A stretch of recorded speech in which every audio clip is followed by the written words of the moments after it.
കരൾ പങ്കിടാൻ വയ്യൻ്റെ ഹൃദയമേ, പകുതിയും കൊണ്ടുപോയി ലഹരിതൻ പക്ഷികൾ. അപ്പോൾ അയ്യപ്പൻ മാഷിൻ്റെ കവിതയിലെ കരളല്ല കേട്ടോ ഈ കരൾ. ഈ കരൾ നമുക്ക് പങ്കുവെക്കാം, കഴിക്കാം.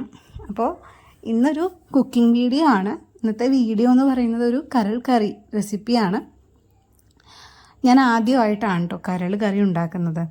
അപ്പോൾ ഉണ്ടാക്കാനുണ്ടായ സാഹചര്യം എന്ന് പറയുന്നത്, ഞാൻ എൻ്റെ ഓഫീസിൽ ഫ്രീ ടൈം കിട്ടിയപ്പോൾ ഇങ്ങനെ ഇരുന്നപ്പോഴത്തേക്കും എൻ്റെ കയ്യിൽ നിറച്ചും വിരലുകളൊക്കെ നിറച്ച് പാടുകൾ, അതായത് കുത്തനെ നിറച്ച് നല്ല ലൈനുകൾ വന്നു.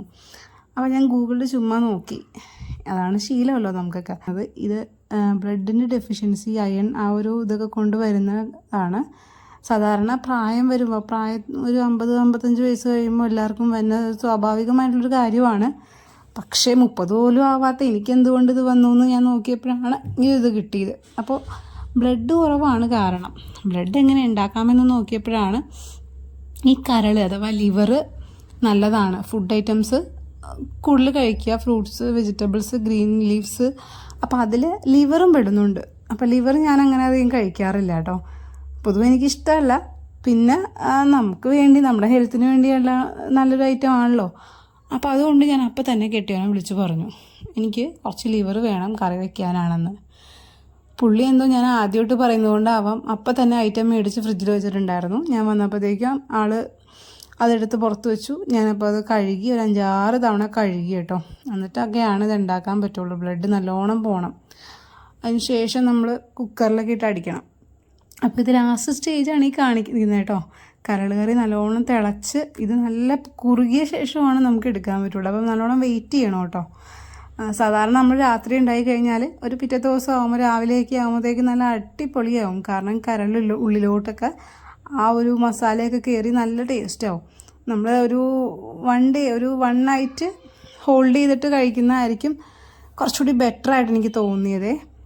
അപ്പോൾ ഇത് ഉണ്ടാക്കാനായിട്ട് ഉള്ള കാരണം ഞാൻ പറഞ്ഞല്ലോ. ഇനി അടുത്ത് നമുക്ക് ഇതെങ്ങനെ ഉണ്ടാക്കിയെന്ന് നോക്കാം കേട്ടോ. അപ്പോൾ ഇതെങ്ങനെ ഉണ്ടാക്കിയെന്ന് പറയുമ്പോഴത്തേക്കും ഞാൻ പറഞ്ഞല്ലോ, ഇത് കുക്കറിൽ ഞാനൊരു 2-3 വിസിൽ അടിച്ചായിരുന്നേ. കാരണം ഇത് പെട്ടെന്ന് ഉണ്ടാക്കണം, നമുക്ക് വെയിറ്റ് ചെയ്യാൻ ടൈമില്ല. കാരണം ഓഫീസിൽ നിന്ന് വന്ന് ഒരു 6-6:30 ആയി. പിന്നെ അതിൻ്റെ പുറകെ നടക്കാമെന്ന് പറഞ്ഞാൽ നടക്കണ കാര്യമല്ല. അപ്പോൾ ഇത് 1 കിലോ കരളായിരുന്നു. കൂടെ നമുക്ക് വേണ്ട ചേരുവകൾ: സവോള, ഇഞ്ചി, വെളുത്തുള്ളി, പച്ചമുളക്, വേപ്പില, പിന്നെ മസാലയാണ്. മസാല തയ്യാറാക്കാനായിട്ട് 5 ഐറ്റംസാണ് എടുത്തത്: ഗരം മസാല, മുളക് പൊടി, മഞ്ഞൾപ്പൊടി, മല്ലിപ്പൊടി, പിന്നെ അതുപോലെ മീറ്റ് മസാല. ഈ 5 കൂട്ടവും കൂടി ഒരുമിച്ചാക്കിയിട്ട് നമുക്കൊരടി കട്ടിയുള്ളൊരു പാത്രത്തിലിട്ട് അങ്ങോട്ട് ഇളക്കാം. ഇളക്കി നല്ലോണം, അതായത് പൊടി വറുത്തെടുക്കുക. ഒന്നിടവിട്ട് ഇളക്കിക്കൊണ്ടിരിക്കുക കേട്ടോ. പൊടി അടുക്കി പിടിക്കും. അപ്പോൾ അടുക്കി പിടിച്ച് നമ്മുടെ കറിയുടെ ടേസ്റ്റൊക്കെ മാറും. അപ്പോൾ എന്താ ചെയ്യുന്നത് വെച്ചാൽ, തീ കുറച്ച് അടി കട്ടിയുള്ള പാത്രത്തിലിട്ട് നല്ലോണം ഇളക്കുക. ഇളക്കി പൊടിയുടെ കളർ ഒരു ബ്രൗൺ ഷെയ്ഡ് ആവണം. നമ്മളിട്ട ഒരു ലൈറ്റ് യെല്ലോയിഷ് ഷെയ്ഡായിരിക്കും. അവസാനം നമുക്ക് കൈ കിട്ടുന്ന ഒരു ഐറ്റംസിൻ്റെ കളർ എന്ന് പറഞ്ഞാൽ നല്ലൊരു കടുത്ത ബ്രൗൺ ഷെയ്ഡായിരിക്കും. അതുപോലെ പൗഡർ നല്ല സോഫ്റ്റ് ആവും. നമ്മൾ സാധാ ഒരു പൗഡർ പോലത്തെ ഒരു മിനുസം ആയിട്ട് വരുന്ന ഒരു പരുവമാണ് ഈ ഒരു പൊടി നല്ലോണം വറുത്തു എന്നുള്ളതിൻ്റെ തെളിവ്. പിന്നെ നല്ലോണം സ്മൂത്തായിട്ട് ഈ പൊടി നീങ്ങും ഒരുമിച്ച്. അവർ എല്ലാവരും ഒരുമിച്ചാവും. നമ്മൾ 5 ഐറ്റംസ് ആണല്ലോ ഇട്ടത്. അപ്പോൾ പിന്നീട് ലാസ്റ്റ് എൻഡിങ് വരുമ്പോഴത്തേക്കും പൊടി വറുത്തു എന്നറിയാൻ വരുന്നൊരു ഇതാണ്. കാരണം പൊടിയുടെ വറവ് പോലെ ഇരിക്കും കറിയുടെ രുചി. അപ്പോൾ ഇങ്ങനെ ഒത്തിരി നേരമൊക്കെ ഇട്ട് വറുത്തു കേട്ടോ. നല്ല ചൂടായിരുന്നേ. അപ്പോൾ ഈ ഒരു കളറ് കണ്ടോ, ഈ ഒരു ടൈപ്പ്. ശേഷം നമുക്ക് മസാല കഴിഞ്ഞാൽ നെക്സ്റ്റ് ഇഞ്ചി, വെളുത്തുള്ളി ചോപ്പ് ചെയ്യുക, കുനു അരിയുക. അതാണ് ഈ കറിക്കുള്ള ടേസ്റ്റിന് കൂട്ടാൻ പറ്റുന്ന ഐറ്റം എന്ന് പറഞ്ഞാൽ. ഇത് മിക്സിയിലിട്ട് ചതയ്ക്കുകയോ അല്ലെങ്കിൽ പേസ്റ്റ് ആക്കുകയോ വേണ്ട. ഇതുപോലെ ഡയറക്റ്റ് എണ്ണയിലേക്ക് ഇടണമെങ്കിൽ കുനു അരിഞ്ഞാൽ മതി. അടിക്കൊന്നും പിടിക്കത്തില്ല.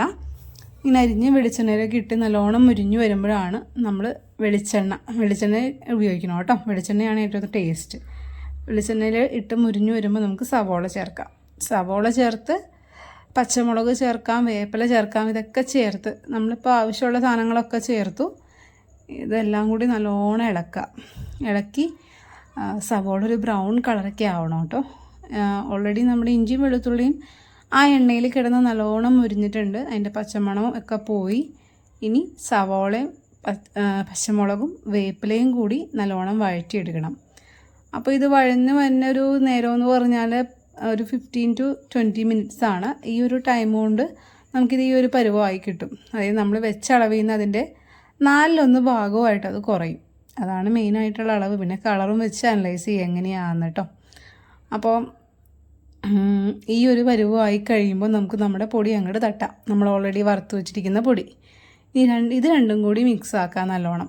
അപ്പോൾ ഇത് മിക്സായിട്ട് വരുമ്പോഴത്തേക്കും നല്ലോണം ഈ ഒരു ഇത് മിക്സായിട്ട് വരാനായിട്ട് നമുക്ക് കുക്കറിൽ നമ്മൾ വേവിക്കാനായിട്ട് വെച്ച വെള്ളം ഉണ്ടല്ലോ, അതിൽ ഉപ്പൊക്കെ ഉണ്ടാവും.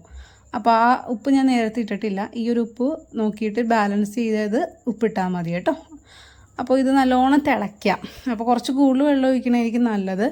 അപ്പോൾ അത് നല്ലോണം ഒന്ന് തിളച്ച് വെള്ളം കുറഞ്ഞു വരുന്ന സമയത്ത് നമുക്ക് കരളിടാം. കരളിട്ട ശേഷം ഒരു 2 മിനിറ്റ് കഴിയുമ്പോഴത്തേക്കും നമ്മുടെ എണ്ണ തെളിഞ്ഞ് ഈ കറിയിലെ എണ്ണയൊക്കെ തെളിഞ്ഞ് വരുന്ന ടൈമിൽ നമുക്കൊരു 1/2 ടീസ്പൂൺ വിനാഗിരി കൂടി ചേർത്ത് മൂടി വെച്ച് വേവിച്ച്, അതായത് ആവി പോണ രീതിയിൽ വേണേ, അല്ലെങ്കിൽ കറി വേഗം ചീത്തയാവും. അപ്പോൾ ഈ ഒരു ഇത് കഴിയുന്നതോടെ നമ്മുടെ കറിയുടെ ആ ഒരു എൻഡിങ് ആയി, കറി ഓക്കെ ആയി, കഴിക്കാനുള്ള പാകമായി കാണും. അപ്പോൾ എൻ്റെ വീഡിയോ ഇഷ്ടമായി കഴിഞ്ഞാൽ നിങ്ങൾ ലൈക്ക് ചെയ്യുക, ഷെയർ ചെയ്യുക, കമൻറ്റ് ചെയ്യുക.